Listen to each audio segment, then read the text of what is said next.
working, yeah? Everyone can hear me? All right, my name is Aslı. I am the Entrepreneur Services and Growth Director here at Endeavor Turkey. There may have been a time when you got the schedule and it said Alan Taylor for this talk. I don't know. Alan was unable to make it, so here's a presentation that was prepared in Silicon Valley, but being delivered by me from Istanbul. I have been with Endeavor for 8 years. I am, as I said, I organize all of our work with entrepreneurs. I also manage our fund's Istanbul activities, which is Endeavor Catalyst, which I'll talk about in a minute. Money, money, money. All right. So what is Endeavor? Who here has heard of Endeavor? Okay. So Endeavor, we're a nonprofit, and we have a very, the big hairy goal is a very big hairy goal. We want to lead the high impact entrepreneurship movement to catalyze sustainable economic growth around the world. In other words, we believe you guys can change the world, and we've actually seen this happen in the past 10 years. So our hypothesis is coming true. And we also believe investors can help. They're not the main actors. You guys are the main actors, but without them, we would not be where we want to be. So they're an important part of this equation. Now, a little bit about Endeavor. So you can see, if you see your country's name on this map, get to know the Endeavor team in your country. The earlier, the better. That we're all here to help, and I'm going to say mostly all of our people are great, and we live for entrepreneurs. So we were founded in 1997. Over the years, we've screened more than 50,000 entrepreneurs. We have a selection process. It's pretty rigorous, and we've selected about 1,000 so far. Where do we launch? We will launch in markets where there's a pipeline of potential high-impact entrepreneurs, a vibrant startup scene, and a local pool. Now, you can see that some of the largest startup hubs, like Israel, like Germany, like England. Well, England, we might be launching, but it won't be a traditional Endeavor office. We're mostly in emerging markets, except for a couple European countries where we like to call them re-emerging countries. So when we have 1,000 entrepreneurs from these countries, we are proud to say we have the most diversified emerging markets entrepreneurship portfolio of any organization in the world. So what does this mean for us? A couple years ago, we realized that if we did set up a fund that would invest in Endeavor entrepreneurs, investors around the world might be interested in this. Now, we tested our hypothesis, first with a $5 million fund, then with a $35 million fund, and now with a $50+ million fund, and it's working. The entrepreneurs are doing great, the LPs are interested in investing, and we found that we're co-investing with some of the best venture capitalists in the world. Catalyst is a $100 million global fund. It's 100% emerging and growth markets. So Endeavor Catalyst will never invest in a company out of Palo Alto or New York. So far, at the time, this was 56. I'm sure right now it's already 60. We have more than $30 million deployed, and we've already had 2 exits that I'll talk about. So raising money in Silicon Valley is not impossible. When we look at all the Endeavor companies around the world, more than 120 Endeavor companies have raised more than $800 million in equity capital. Now, this $800 million is everything, local and international. And I'm going to say, deals number-wise, most of them are local, because your first round of investment is likely to come from a local investor. So raise your hand if you think you know all the local investors in your community. Nobody here thinks, so where are you from? Kuwait. Do you know all the investors in Kuwait that could potentially invest in your company? No? How about you? Where are you from? Where?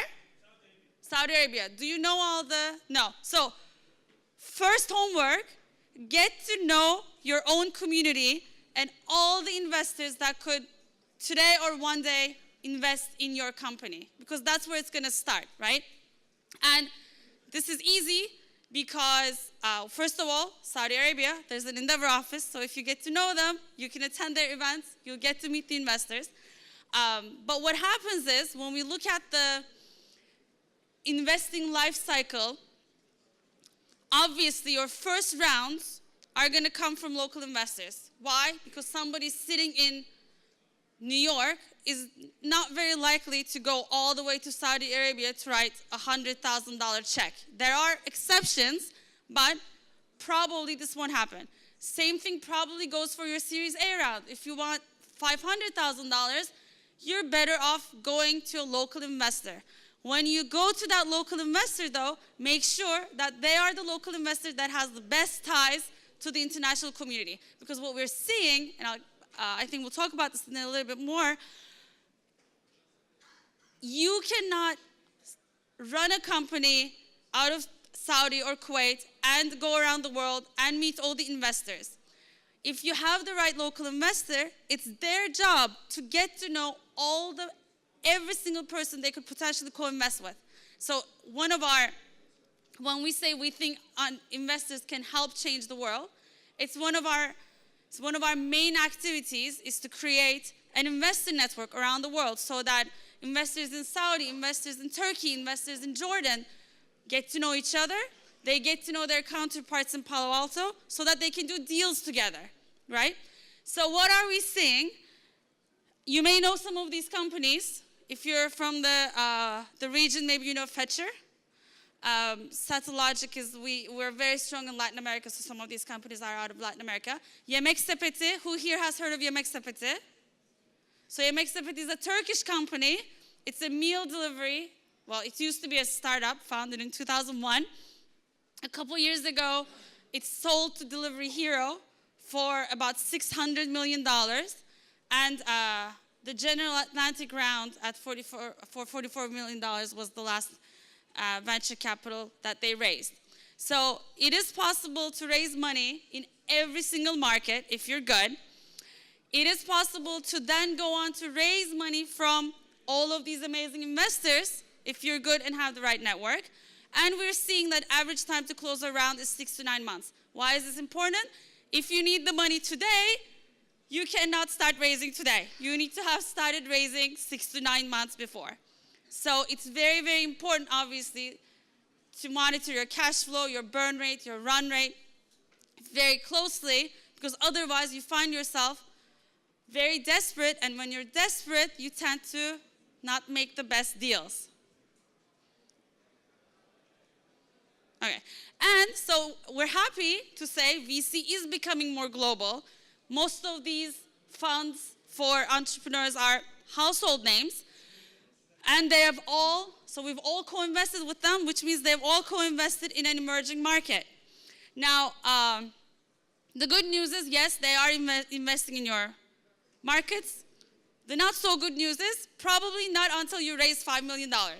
So you need to get yourself to that $3 to $5 million phase by using your local investors, maybe your regional investors, because we're seeing, for example, here, we have some very strong regional players like WAMDA is investing all over the region. We've had MEVP investing in Turkey recently, and they do write the smaller checks. I'm now talking about the traditional Silicon Valley funds. They will not cross the ocean probably for anything less than $5 million. Exceptions are when the funds are very vertically focused. So for example, Ribbit Capital. Who here has heard of Ribbit? Ribbit only invests in financial technologies. And since they're so razor focused on their vertical, they will take, and they go where the deal is, they'll go wherever. It's founded by an Argentine guy anyway. And they have offices around the world. So they will write smaller checks because they will go where the best fintech deals are. So you'll see when you're looking at different investors, some of them are focused on stage, some of them are focused on geography, some of them are focused on a vertical. And this is very important for you to do your homework when you're approaching a VC, if they've never invested outside of the United States, maybe it's not very likely that you'll be their first check. So homework.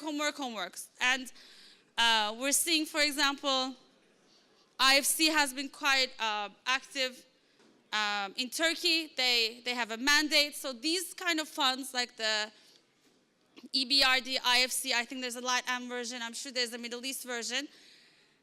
They are sometimes your go-to people when the country is in a flux or in a crisis, because one, they are used to it, and two, they already have a mandate to spend X amount of money in your geography, so they'll be investing no matter what.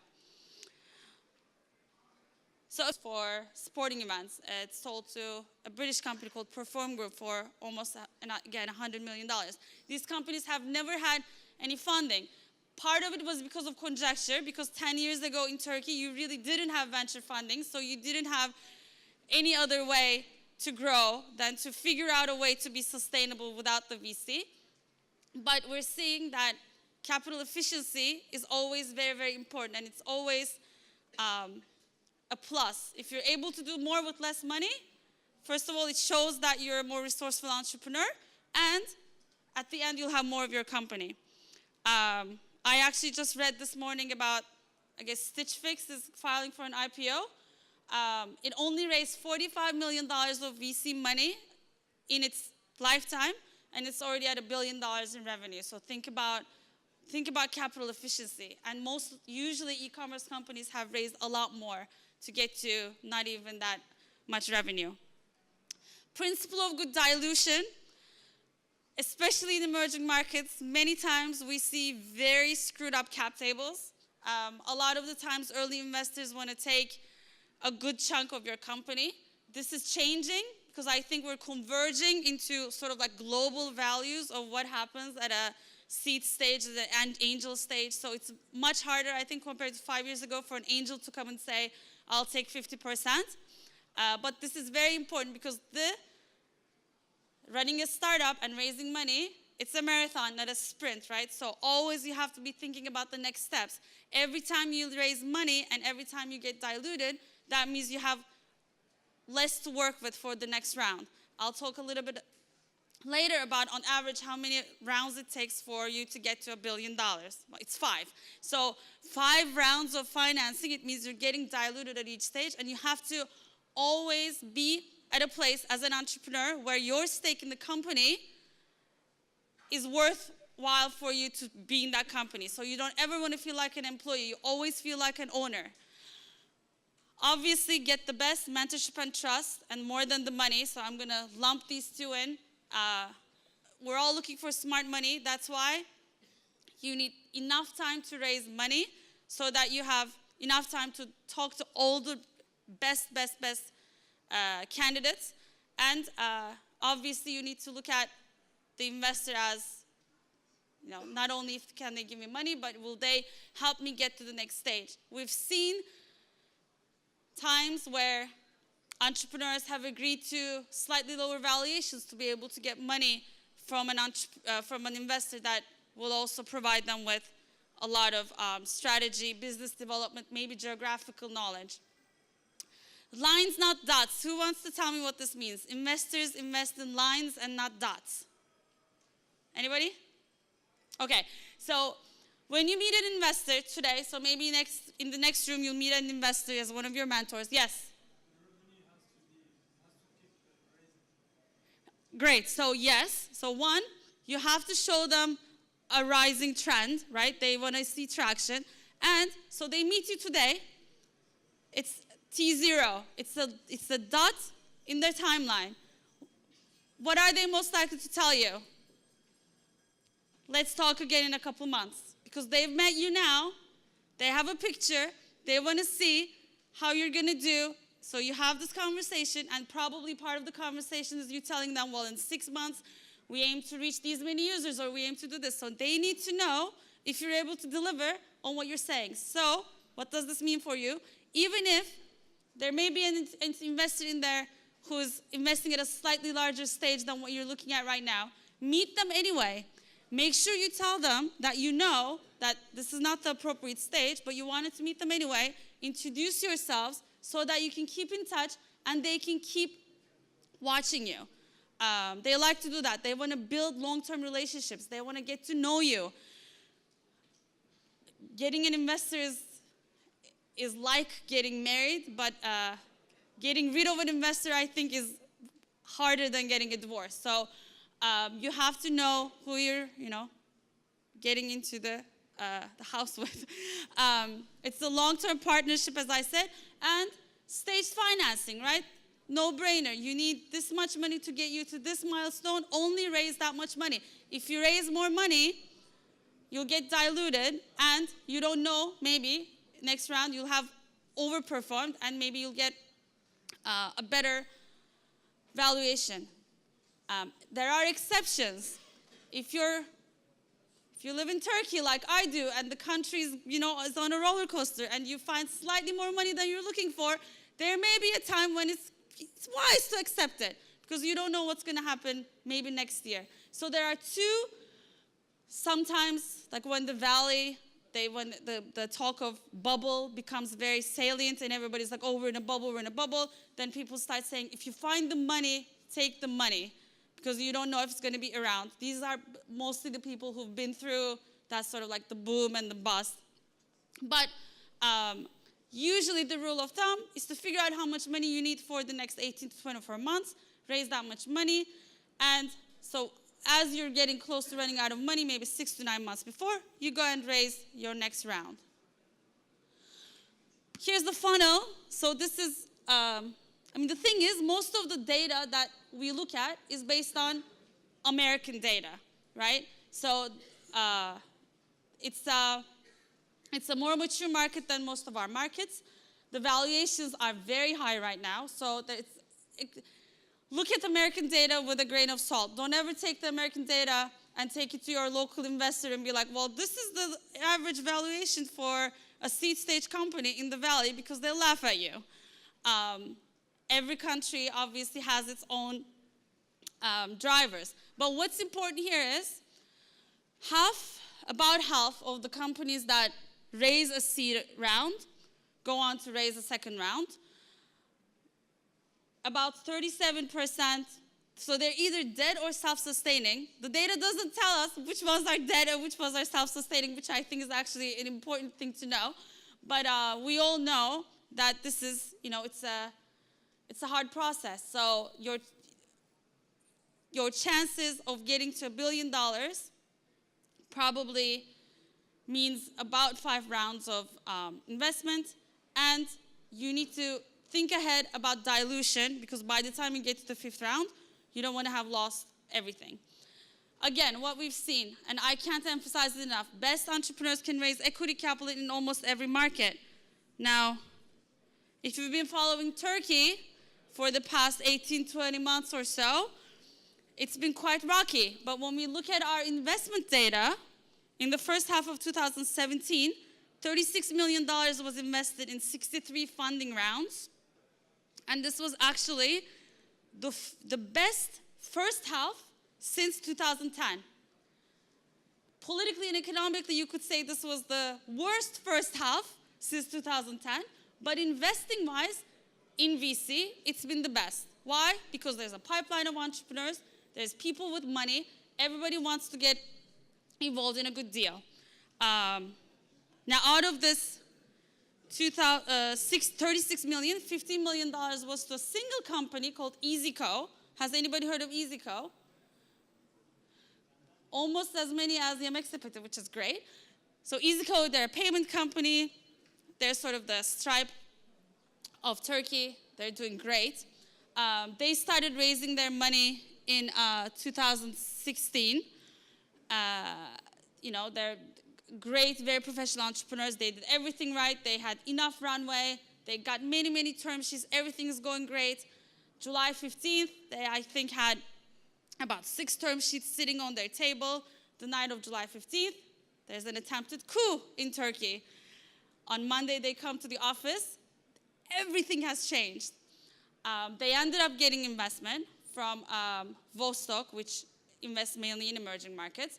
And when you talk to Barbaros, the founder of EasyCo, one of the things he'll say is, make sure that you find an investor that's comfortable with the realities of your country. You don't want somebody who's going to freak out at the first sign of, something going on. Where, for us, it's like, people call it chaos, we call it home kind of thing. Like we want investors who are going to go on this wild ride with us, and they do exist. And wherever there's volatility, there's opportunity. So the investors are started seeing this. Another observation is if investors are looking at emerging markets, they obviously prefer companies that have gone beyond their own local market. Why? Because one, you show that there's a global potential, and two, it diversifies the risk for them. So if there's something wrong with your country, you're in enough countries that it balances the risk. So again, $800 million more in here, and we've already going through this. So how do VCs evaluate deals? I think you've probably seen this many, many times, but obviously they want something that differentiates you. They want to review the business fundamentals. If you're at the VC stage, you probably have something to show them in terms of traction. They want to look at market potential and exit. That's why it's usually very appealing if you're in more than one geography. Obviously, they're going to look at the price and terms, and this is very much so. If you're in finance and have done even private equity or anything, there's the country risk and the discount value, and sometimes this will work in your favor, and sometimes it's going to work against you. Own it. This is the world we live in. They actually call it VUCA. High volatility, high uncertainty, high complexity, high ambiguity. So, we live and breathe this, and it's okay. They want to see if they can add value. So they want to invest in companies where they can make a difference. And of course, they usually have a relentless focus, as I said, sector, stage, or geography. So you want to make sure that you're talking to the right people. I won't go through this in detail. If you've received a term sheet, these are probably on there. What's important is contracts, term sheets, they're usually signed for when things don't go well. So if everything goes well, you probably won't need to worry about liquidation preference or drag-alongs or founder equity issues, because everybody will want to be with the company. So you won't want to negotiate your vesting, or you won't want to get out. But if things don't go well, which is entirely possible, you want to know where you stand. So I'm going to recommend a couple books. This is every entrepreneur, I think, needs to know every detail about the term sheet and the shareholders agreement and everything that they sign. So a couple important things here. Obviously, the valuation dilution, for how much and what % of your company. Are you creating a pool for your entrepreneurs as stock options?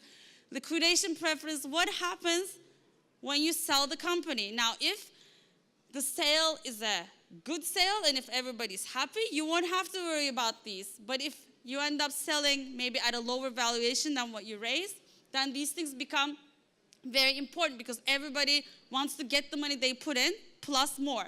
So now they're going to start, usually what happens is last money in is the first money out. So even if your angel has been with you for years, the VC that invested in you last will get their money out first. Founder equity, this concerns you. They will not give you all your shares right away, so you want to make sure that you're okay with this vesting schedule and you understand it. They might be in a position to force you to sell at some point. So another thing to understand is, how does a VC make money? They are investing other people's money, and they have promised these people that they're going to give them a return. And usually, venture capital funds have a lifetime of 10 years. You need to know at what stage of that fund you're getting an investment from them. If they only have like 2 years left in their investment, until they need to exit and deliver returns, there might be sort of like a hurried up attitude. But if you're there from the beginning, you're going to have more time. And obviously, board structure is important. And information rights, I've never seen this be an issue, but I think it may be. So every term sheet has two parts, the money and the control. The money is, I'm giving you 10% of my company for $2 million at a valuation of X. Who gets paid what, in what order, and when? So this is important because when people sell, it actually says on your term sheet who's going to get their money out first and with what conditions. And control, who makes the decisions, who has veto rights, who has protections. Zuckerberg owns 15% of Facebook, but he controls the board. I don't think many other entrepreneurs get to do this, but he's one lucky entrepreneur. So the takeaway is, I think we're all here at the stage where our first destination is our local investors, or maybe regional. So find them, get to know them, make sure that they know you, make sure that you're on their radar. When you look at a potential local investor, evaluate how much relationship they have with outside of the country. Are they able to bring in international investors? Of course, you will be a critical, people invest in you, but if the fund in Silicon Valley recognizes your investor and sees them as an appropriate partner to co-invest, that's a huge plus, and they will help you negotiate. Being here, I think, is the first step in a great journey. So I forgot to say welcome. So first of all, welcome. Last of all, welcome. I hope you have a great, great, great experience. You'll meet some of the Turkish investors here. Probably they won't be investing in the West Indies, but it's very important for you to get their feedback, and down the line, when they become global investors and you become a global company, maybe there'll be a match. So every connection you make here matters. I cannot tell you how small the investing community is around the world, not even in the country, around the world. They all know each other in there. So if you meet someone, it's very possible that we're like, oh, well, you know what? I know so-and-so who's really interested in this space or whatever. So as Amal and Ozan was saying, the networking portion is super important because maybe that person will never, ever invest in your company or in your country, but they may very well know the best investor there is in the world for you. So I think this is all I have to say. And these are the books. So the Venture Deals book by Brad Feld is amazing. I think it's called Be More Knowledgeable Than Your Lawyer or whatever. It explains all the aspects of a venture deal. It's very obviously American. I think there's small differences country by country, but these are great. I think there was a question. No, great. And this is it. So I'll be around all day tomorrow, today, Monday. My team will be too. So please get to know us. We can introduce you to Endeavor in your own countries as well. Thank you very much.